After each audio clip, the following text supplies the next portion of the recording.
Hoje a gente vai fazer um caminho aqui que eu espero que possa ser pedagógico e didático para todo mundo. A gente vai ler alguns trechos nos capítulos 1º e 2º de Gênesis e a gente vai ler e caminhar sobre eles. Então hoje especificamente a gente vai abrir orando juntos. Vamos orar? Gostaria que você pudesse orar junto comigo. Senhor Jesus, muito obrigado por esse tempo que nós estamos tendo juntos aqui, e a nossa oração é para que Teu Espírito possa falar ao nosso coração nessa hora. Nós sabemos que nós temos uma série de justificativas prontas e respostas elaboradas na tentativa de resistir ou minar a atuação do Senhor nesse lugar, mas Pai, vem trabalhando no nosso coração, vem tirando as ervas e espinhos, vem fazer do nosso coração uma terra fértil para o trabalho do Teu Espírito nessa hora. Comunica a Tua verdade, Jesus, trabalha em nós. Nós oramos assim, humildemente, no nome de Jesus. Amém. E amém. Vamos seguindo junto comigo, Maite. Nessa introdução do livro O Evangelho no Trabalho, David Platt nos lembra um dado meio bizarro. A gente trabalha mais ou menos cerca de 80 mil horas na vida. Isso daí daria mais ou menos 3.500 dias ininterruptos de trabalho, cerca de 10 anos. Ou seja, do tempo que a gente passa aqui sobre a face da terra, uma boa parte desse tempo a gente passa no trabalho, e você sabe disso, porque você sai cedo para o trabalho e volta, já é bastante tarde. Alguns fazem homework, acaba trabalhando o dia inteiro, quase todos os dias, né? E a despeito disso, ainda assim que o trabalho é uma realidade crucial na vida de todos nós, ainda assim, Maite Proença, ele não é só importante por causa desse longo espaço de horas que ele ocupa, mas tudo está entrelaçado com o nosso trabalho. Pense nisso. Da onde você ganha o salário que sustenta as contas, sustenta a casa, que te permite ir ao supermercado, fazer as compras, ou levar a sua esposa para jantar fora. Ou seja, o nosso trabalho, ele é o sustento da casa, das contas, da internet, da luz, da água, ele paga o nosso lazer, ele sustenta boa parte da nossa vida, e ele está entrelaçado com tudo, com a vida em família, com a criação dos filhos. Por exemplo, quando falta dinheiro em casa, o casamento fica sob intensa pressão, porque antes a gente tinha dinheiro para fazer tudo o que todo mundo queria, mas agora a gente tem que escolher. Ou a gente faz o que você quer, ou a gente faz o que eu quero. Isso coloca também a vida dos filhos e a criação dos filhos, dentro de um quadro bastante complexo, porque todo mundo que tem filhos sabe que eles custam caro e duram bastante. Então, a questão do trabalho, ela está implicada em todas as áreas da nossa vida, até mesmo com os nossos estudos. A gente passa boa parte da vida estudando para ter uma profissão, para poder ter um trabalho. A gente vai para a faculdade, se mata. Por quê? Para ter um bom posto de trabalho. Ou seja, o nosso trabalho está implicado, entrelaçado em várias áreas da nossa vida. E ainda assim, a gente ainda não consegue vislumbrar uma teologia do trabalho sólida. O que é isso daí? A gente muitas vezes não sabe dizer o que acontece na conexão da nossa fé com o nosso trabalho. Ou seja, o que Deus tem para falar sobre o trabalho? O que a Bíblia tem para falar sobre o trabalho? O fato de eu ser cristão, de eu ser crente, muda a maneira como eu trabalho? Muda a maneira como eu encaro o meu trabalho? Sim ou não? O único jeito de trabalhar para Deus, quando eu falo assim, Deus me chamou para trabalhar para Ele. E isso quer dizer que a gente tem que vir para dentro da igreja, a gente tem que ter ministérios de tempo integral aqui, como pastor, como missionário. Ou seja, todas essas perguntas, elas acontecem num campo que para nós é nebuloso. Agora, o propósito da série é justamente esse. A gente vai ter uma série de 4 reflexões falando sobre esse lugar comum, onde nós discutimos e olhamos nosso trabalho por meio de uma cosmovisão cristã, por meio das lentes das Sagradas Escrituras. É interessante a gente ver que em Gênesis a gente tem o chamado livro dos inícios, e esse é o nome de Gênesis, que vem do latim, Gênese, início. A gente tem nos capítulos 1 até o capítulo 11, os eventos que são chamados eventos de ordem universal. O que é isso? Deus criando o mundo, Deus criando o homem caindo, a gente tem o dilúvio, a gente tem eventos, digamos assim, de ordem universal, de ordem macro. Depois, em Gênesis 12, a gente entra só na história de Abraão e da família de Abraão, já uma perspectiva mais micro. Mas esses eventos de ordem universal, eles são o fundamento da teologia cristã. Especialmente por quê? Porque em Gênesis 1 a 3 nós temos o relato da criação.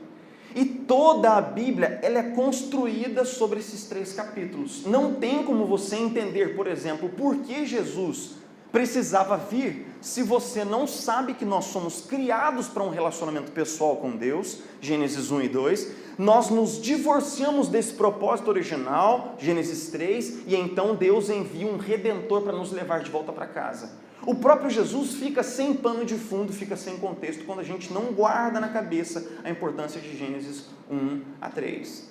Agora, isso tudo quer dizer o quê? Quer dizer que, quando a gente olha para esses primeiros capítulos, nós vamos descobrir algumas verdades importantes e fundamentais sobre o trabalho. Então nós vamos ler Gênesis capítulo 1, dos versículos 1 a 5.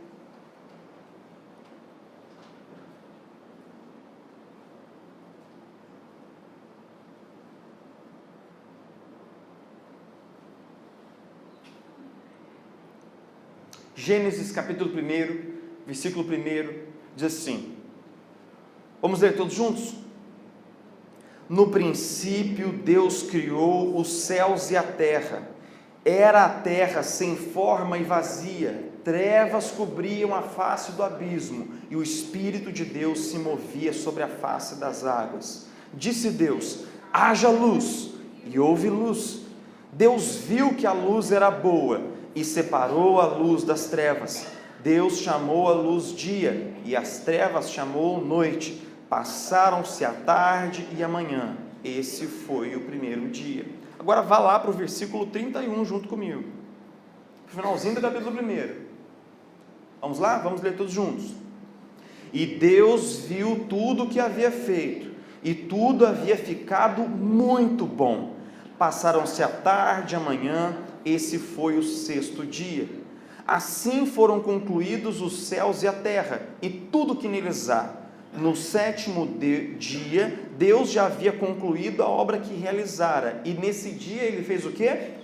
Descansou. Abençoou Deus o 7º dia e o santificou, porque nele descansou de toda a obra que realizara na criação. O que nós estamos vendo aí? Nós estamos vendo nesse texto que o autor de Gênesis, ele resolveu contar para nós que Deus criou tudo o que existe dentro de uma estrutura de uma semana de trabalho. E toda a linguagem de Gênesis 1 e Gênesis 2 mostra um Deus que trabalha. Deus está trabalhando ali, Deus está movimentando o universo, Deus está criando todas as coisas, e o que ele usa é uma linguagem de trabalho. Primeiro dia de trabalho, o que Deus fez no primeiro dia de trabalho? Criou a luz e separou das trevas. No 2º dia, ele separou as águas de cima, os céus, das águas de baixo. No 3º dia, ele separou uma porção seca nas águas, ou seja, Deus criou 3 ambientes, e depois Deus veio povoando esses ambientes nos dias 4, 5 e 6. Essa declaração de que Deus trabalha, ela é fantástica. Por quê? Porque nós descobrimos que o trabalho estava aqui antes de nós. Antes de que a gente viesse a ser criado, Deus estava trabalhando. E revela algumas coisas sobre o próprio trabalho de Deus. Revela que Deus trabalha com organização e sentido. Deus vem criando as coisas, e eu sempre explico aqui do púlpito, as 2 tríades. Os primeiros 3 dias, Deus cria os ambientes. Depois, no quarto, no quinto e no sexto dia, Deus povoa esses ambientes. Deus cria a luz no primeiro dia, depois Ele cria o sol, as estrelas e os luminares no quarto dia. No segundo dia, Ele cria os céus e os mares. No quinto dia, Ele cria os bichinhos que voam no céu e os bichinhos que nadam nos mares. No último dia, no terceiro dia, Deus cria a terra, e no sexto dia Deus cria os animais que andam sobre a terra, entre eles este que vos fala. Ou seja, Deus não trabalha desordenadamente. A gente sempre costuma falar aquele ditado evangélico, né? Deus não é Deus de desordem, Deus não é Deus de bagunça, Deus não é Deus de confusão. E de fato o que Gênesis revela é um Deus trabalhando de forma muito organizada, e tudo que Ele faz tem um sentido, tem um porquê. A gente também descobre que Deus trabalha com uma incrível criatividade e com intenção em tudo. Você já percebeu que quando você mastiga uma maçã, ela tem um gosto? Aí quando você mastiga um pedaço de carne, tem o quê? Outro sabor. Se Deus não tivesse feito os sabores, as comidas ainda assim nos manteriam vivos fisiologicamente. Mas Deus criou as cores, Deus criou os sabores, Deus nos deu o quê?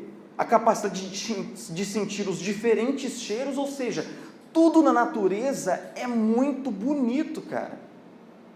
Tudo, não tem nada monocromático que Deus tenha criado. Não é?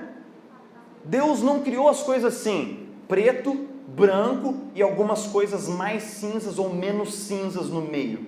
Deus criou diversas cores, né? E se tem alguém que sabe disso, são as mulheres, né? Porque o homem, ele sabe, como diz a minha esposa, homem só sabe que existe branco e preto, e algumas cores que não são nenhuma coisa nem outra, né? Mas mulher sabe, o azul do quarto vai ser azul que, azul bebê, né? O rosa vai ser o quê? Vai ser rosa blumenau, vai ser amarelo pintinho.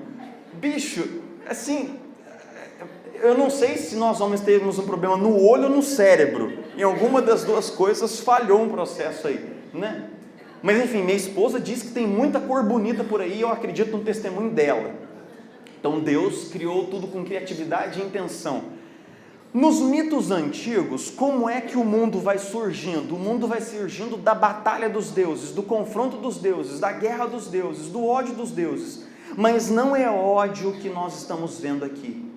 Deus, nos dias de criação, Ele não está com ódio e nem está com raiva no final do dia de trabalho. Quando Ele finaliza um dia de trabalho, o que a Bíblia diz? Deus criou aquilo, e então Deus parou para ver aquilo que havia criado, deu uma respirada funda e falou o quê? Rapaz, isso é bom, isso daqui é legal, esse negócio está ficando maneiro, eu estou gostando desse negócio aqui.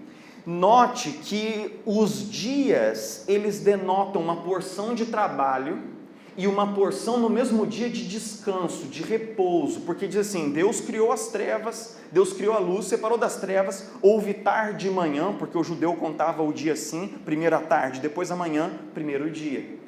Note que Deus poderia ter trabalhado o dia inteiro, mas não é isso que o texto diz. O texto diz que houve uma parte no final do dia em que Deus repousou, e no sétimo dia Deus não trabalhou, Deus só repousou. Ou seja, o repouso e as pausas, elas denotam alegria e amor. Deus estava curtindo aquilo, cara.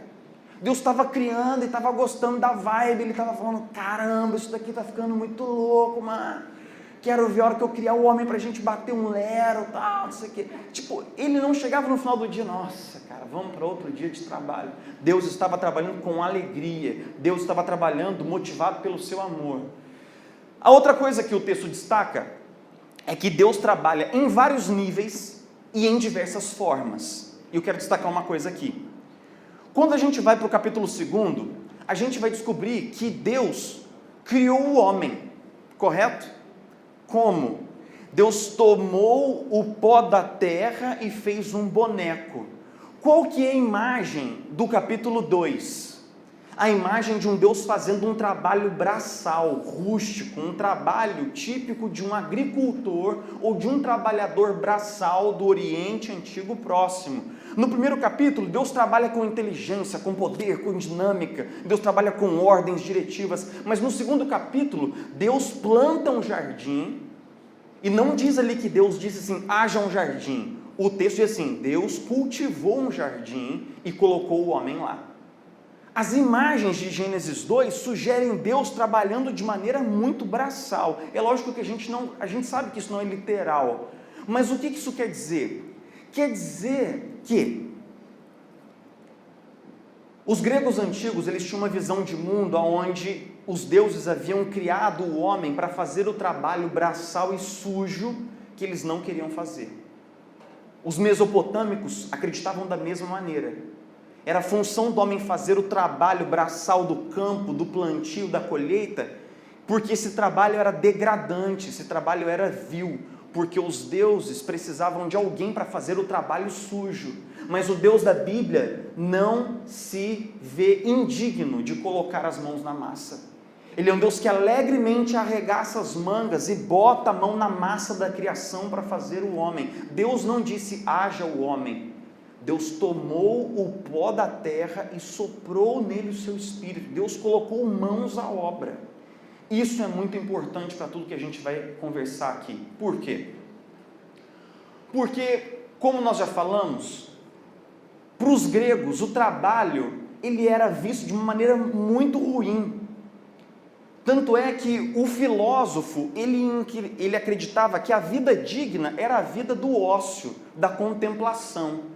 E eles acreditavam que alguns seres humanos eram inferiores e por isso estavam destinados à escravidão. Ou seja, o trabalho, por exemplo, do MacBook lá atrás, né, ele seria um trabalho, digamos assim, vil, um trabalho degradante.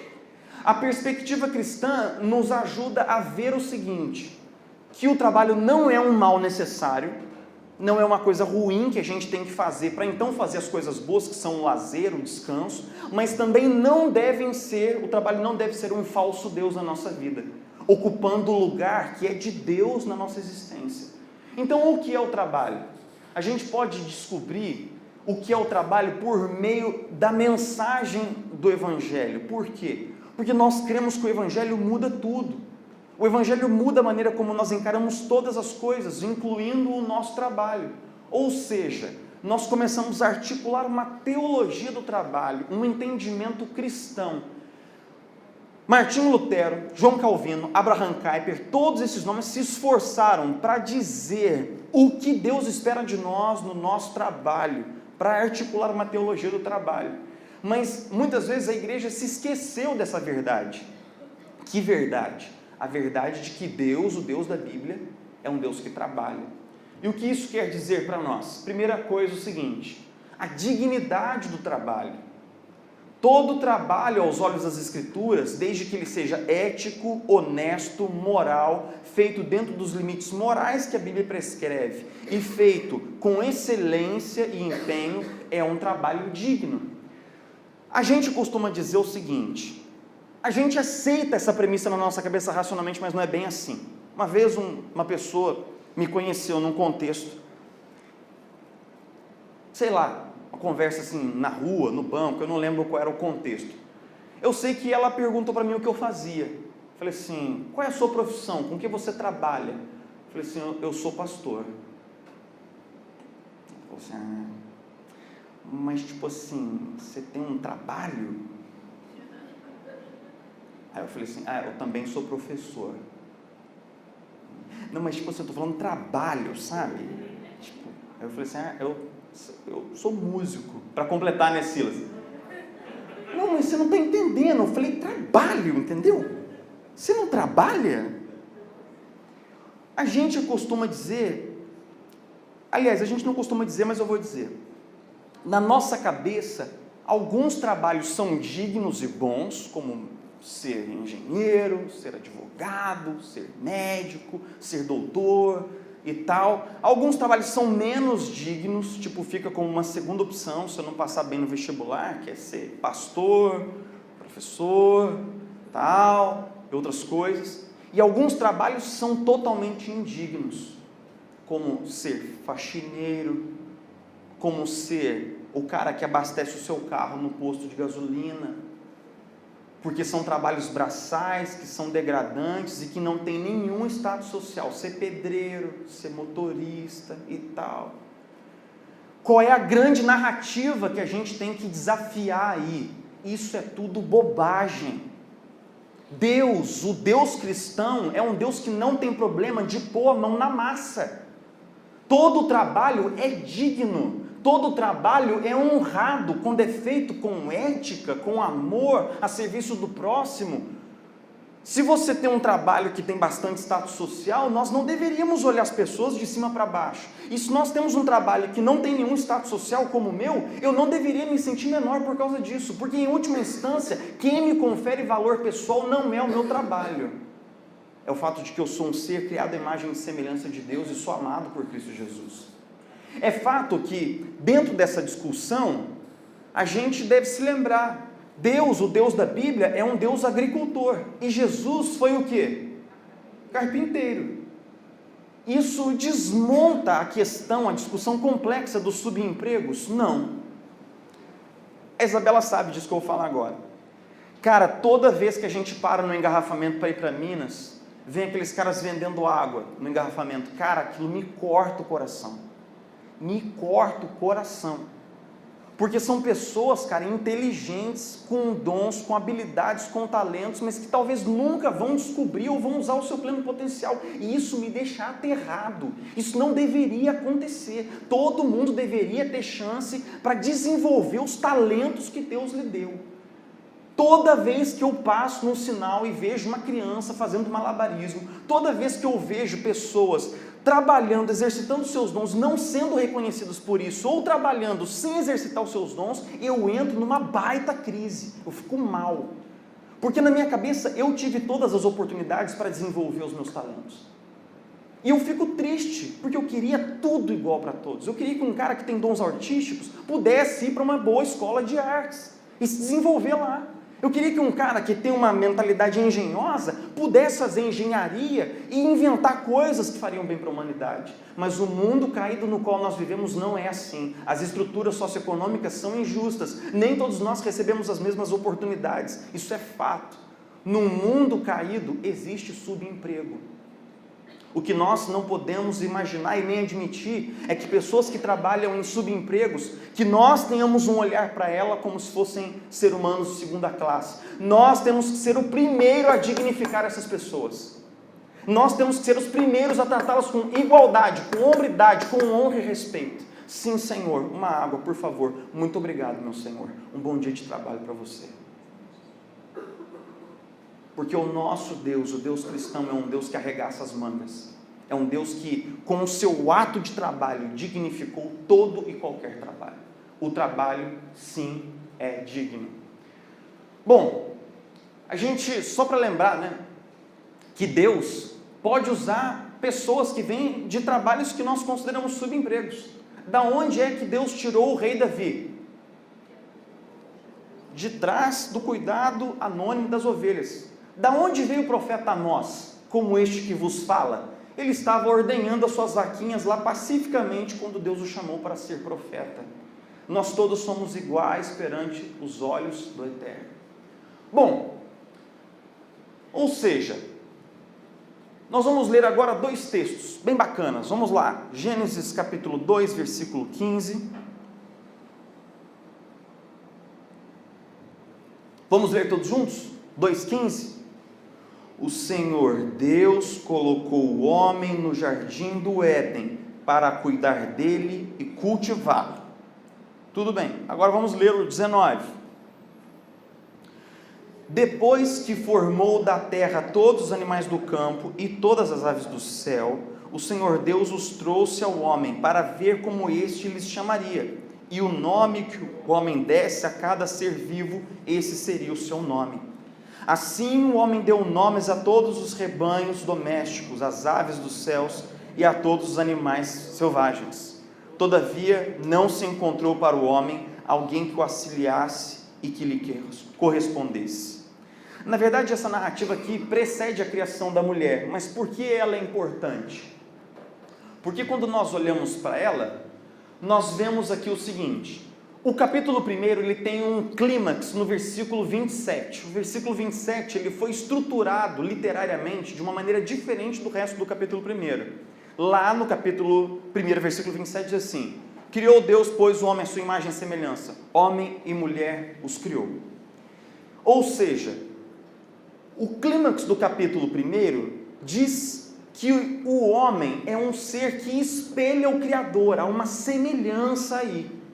Se o Deus Criador é um Deus que trabalha, então a criatura é uma criatura que trabalha.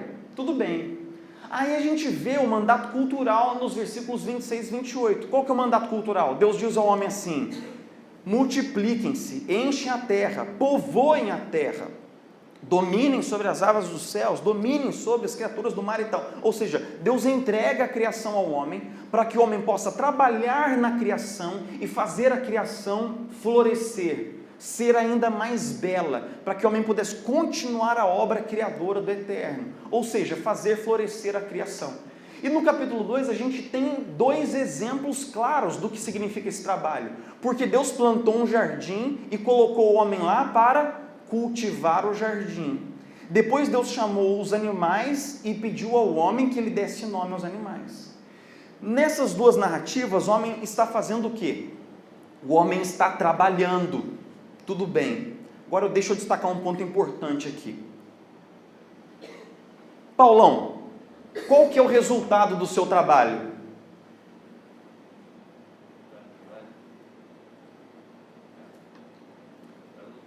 Um carro consertado, né? O carro chega quebrado, ele sai consertado. Paulo é mecânico. João, qual que é o resultado do seu trabalho?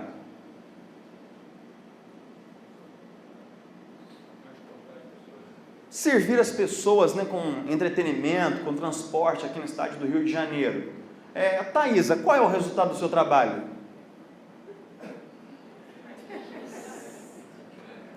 Tipo assim, acesso de riso está implicado, tudo bem. Isso. Agora veja bem, a gente sempre pensa no resultado do nosso trabalho como sendo aquilo que nós fazemos e que é externo a nós, não é? Mas a narrativa da criação, ela revela uma coisa: Deus que plantou o jardim não poderia cuidar Ele mesmo daquele jardim? É lógico que poderia.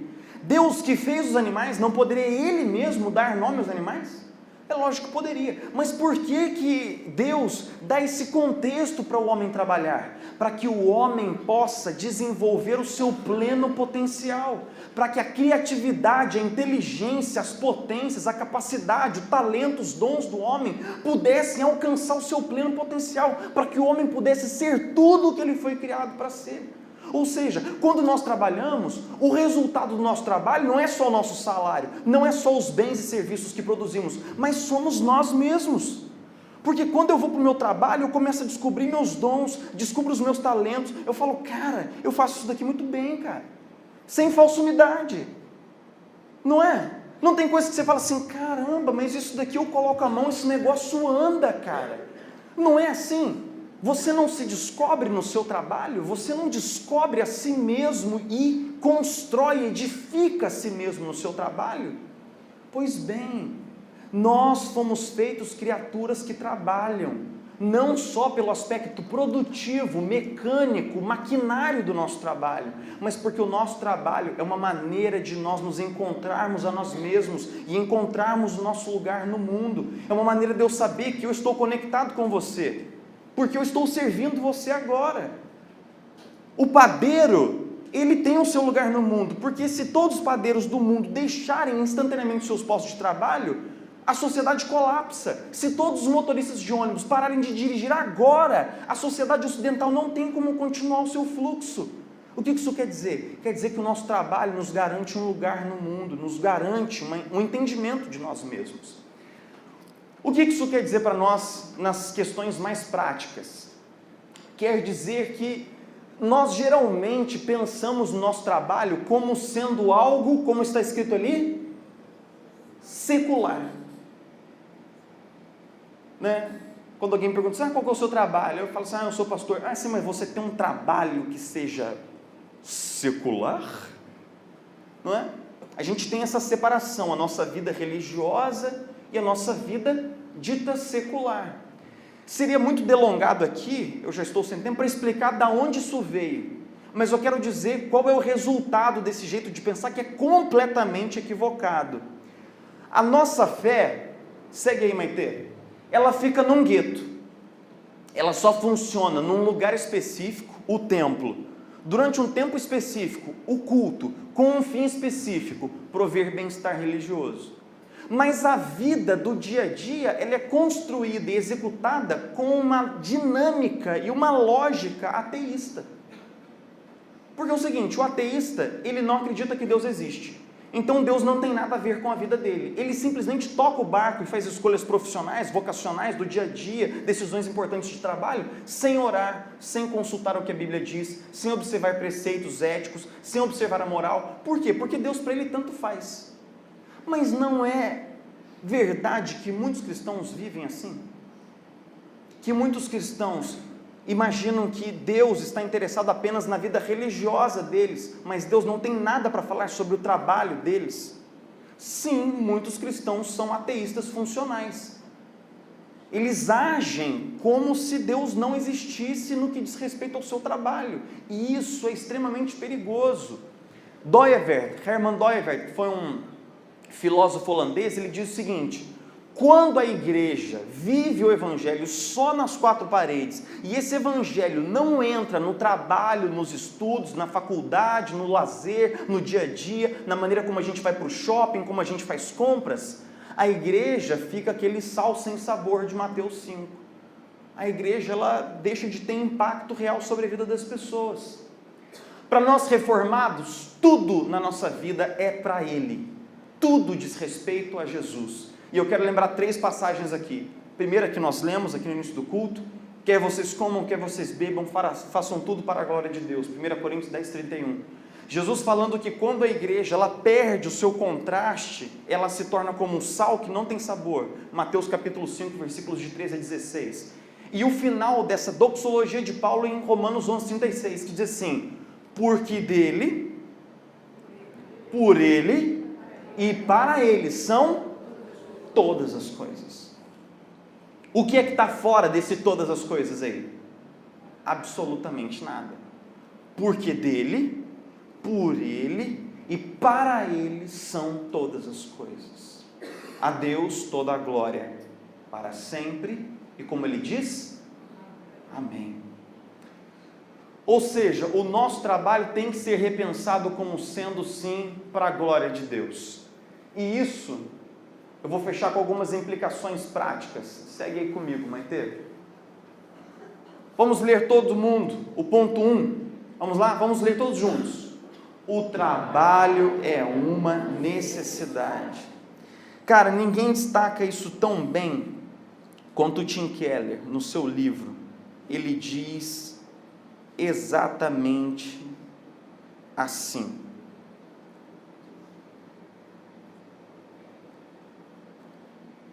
ele diz que o nosso trabalho tem um impacto significativo na nossa vida, pois sem um trabalho significativo, nós sentimos um grande vazio e perda interior. Pessoas que ficam desempregadas por problemas de saúde ou quaisquer outros motivos percebem logo que precisam trabalhar para se desenvolver emocional, física e espiritualmente. Eu não sei se você já teve a experiência de ficar sem trabalho. É muito ruim, cara. É muito ruim, não só pelo aspecto financeiro, da gente não conseguir gerir a vida, pagar as contas, mas porque você acorda de manhã, cara, com aquele desejo de se sentir útil para as pessoas, poxa vida, de construir, de realizar, de ter uma visão e perseguir aquilo, e ir alcançando aos poucos, mas quando isso não acontece, isso é muito frustrante. Eu me lembro que eu me formei técnico eletrônico aos 17 no 2º grau, eu não tinha carteira ainda para ter um trabalho, carteira de motorista, e eu fiquei 1 ano mais ou menos que parado. Cara, foi uma sensação horrível.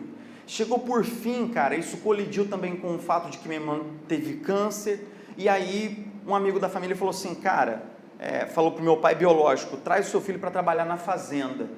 E aí eu acordava às 5 horas da manhã para tirar leite das vacas, trabalhava lá até o meio-dia, ia à tarde para ser office boy do meu avô e voltava para a tirada de leite da tarde. Meu irmão, era uma vida surreal, porque eu acordava tipo às 4:30 da matina, já comia um pedaço de pão esmagado entre as vacas, e tipo, na época eu tirava leite na mão, então, e rapar curral é uma coisa assim maravilhosa, especialmente quando chove, fica aquele mingau maravilhoso assim, mas eu chegava no final do dia com uma sensação maravilhosa, cara. Maravilhosa, caraca, trabalhar é muito bom. Sabe quanto que eu ganhava? Rosquinha, nada. Meu pai é mão de vaca, ele que não me ouça. Vou editar esse sermão no final. Mas é o seguinte, o que eu quero dizer? Você sabe do que eu estou falando. Você sabe que o trabalho não tem a ver só com o salário no final do mês, mas tem a ver com essa questão de se encontrar, cara, e de colocar o seu potencial para funcionar, bicho. Isso é tremendo. O trabalho é uma necessidade. 2, vamos ler todos juntos? Todos são vocacionados. Ninguém lutou mais por isso do que Lutero. Lutero escreveu: todos os cristãos são verdadeiramente da classe espiritual e não há diferença entre eles, exceto a do ofício. Até mesmo seus trabalhos aparentemente seculares são um culto a Deus e um ato de obediência que agrada a Deus. Na Idade Média, servir a Deus era ministério. Se você não era chamado para o ministério, então você tem um trabalho secular. É mais ou menos assim, ó. Deus chama você, você e você para ser pastor. Você, você e você para ser missionário. Você, você, você para trabalhar na igreja. E nós? E os outros? Então, eu não pensei em nada para vocês não, cara, mas vocês podem fazer o que vocês quiserem, hein? Problema de vocês. É como se Deus não tivesse uma vocação para cada ser que Ele cria. Nós sabemos que Deus criou todos nós que estamos aqui e dotou a cada um de nós com talentos que são especiais. Ninguém é como você. Ninguém faz as coisas como você. Só você faz as coisas do jeito que você faz. Não é questão de ser melhor nem pior, é diferente. Só você lidera como você lidera. Só você organiza os processos administrativos da sua igreja como você faz. Só você trabalha com tijolos e constrói. Só você faz assim, cara. Só você. Deus te deu talentos que são incríveis. Deus te vocacionou. Deus te vocacionou. Seja você pastor missionário, seja você médico, seja você engenheiro, seja você construtor, seja você arquiteto, seja você um cara que trabalha nos serviços gerais, seja você agricultor, seja você retireiro. Eu trabalhei de retireiro, cara. E vou te contar uma coisa, eu nunca conheci uma raça tão trabalhadora quanto aquele pessoal. Eles acordam às 4 horas da manhã, trabalham até às 11, param, voltam às 3, vão até às 6. Em fazendas que existem 3 tiradas, eles têm 3 turnos de trabalho. Meu irmão, você não sabe o que é tomar um coice de uma novilha numa canela às 5 horas da manhã. Você se questiona sobre a existência de Deus, o sentido da vida e tudo mais. Isso não é possível, tem condição um trem desse. É gente trabalhadora, raçuda, perseverante. Ou seja, quero falar um pouco sobre aquele negócio ali antes da gente poder seguir, quando Lutero fala assim: quando Deus cria todas as coisas, Deus depois passa a cuidar dessa criação que Ele concebeu, a doutrina da providência. E como é que Deus cuida? Como é que Deus cuida de mim e de você? Quando Jesus nos ensina a orar, Ele fala assim: Senhor, obrigado pelo pão nosso de cada dia. Mas quem foi que fez o seu pão? Quem foi, irmãos, que fez o pão? E para fazer o pão, do que ele precisou? De trigo, de matéria-prima, tal, de trigo. Mas quem plantou o trigo? E quem é que transportou o trigo para a fábrica? E quem é que transformou a farinha de trigo?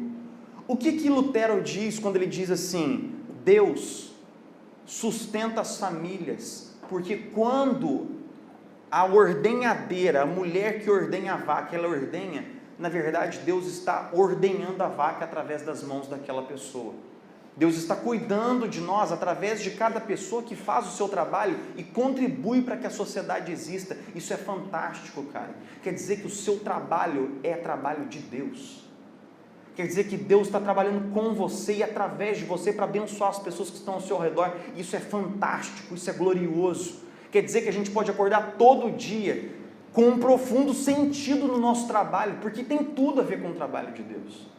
Para a gente finalizar, a gente não deveria, obviamente, falar de profissão sem falar então de oração.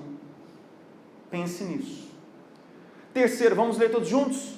O Evangelho muda o meu trabalhar, interna e externamente. Ou seja, o Evangelho ele muda a minha cabeça, porque ele muda as minhas motivações pelas quais eu trabalho.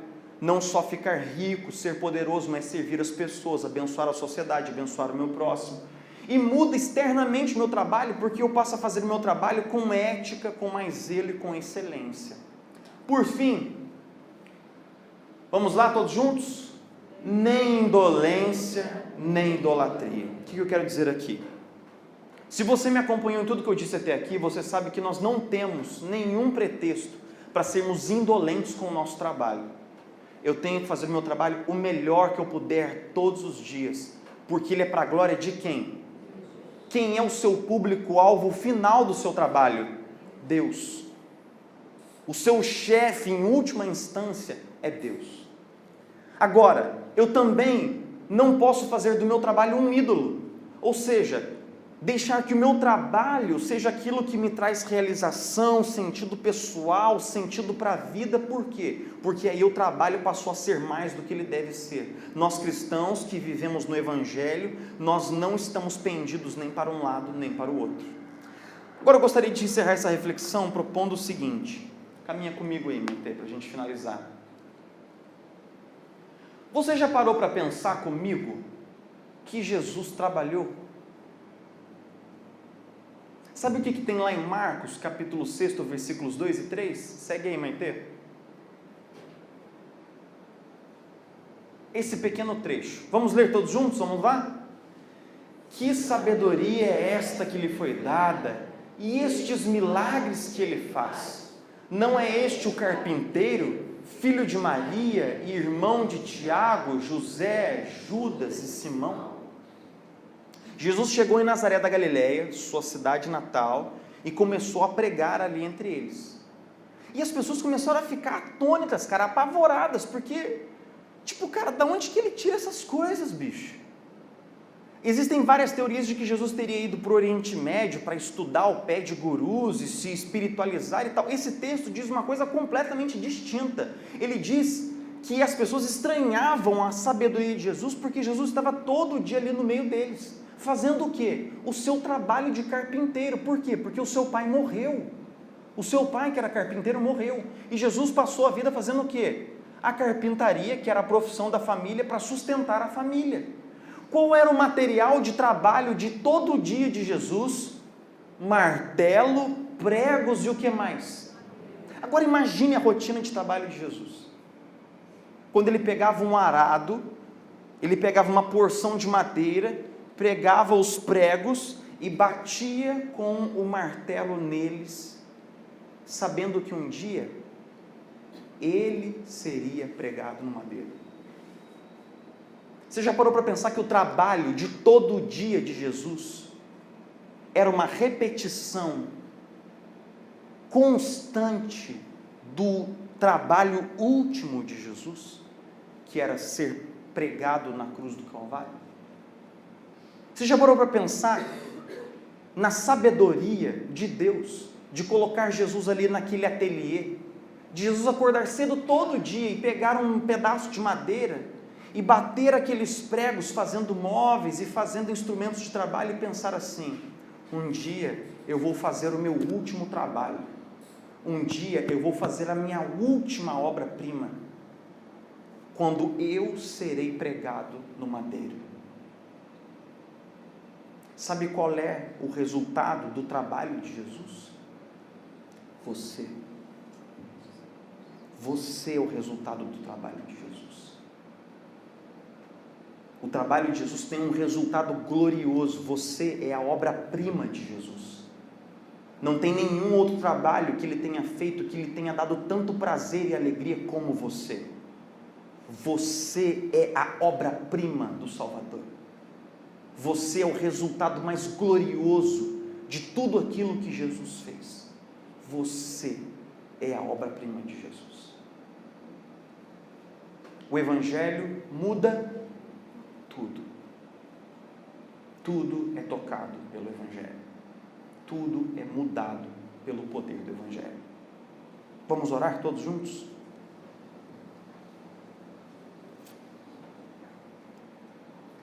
Senhor Jesus, muito obrigado, de coração nós oramos.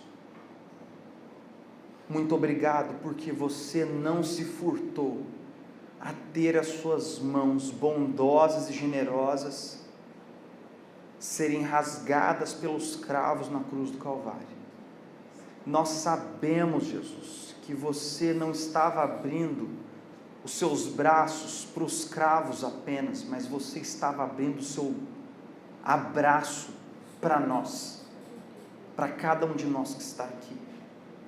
Obrigado, Jesus, por nos amar de uma maneira tão preciosa, poderosa, transformadora. Obrigado pelo teu amor revelado no Evangelho.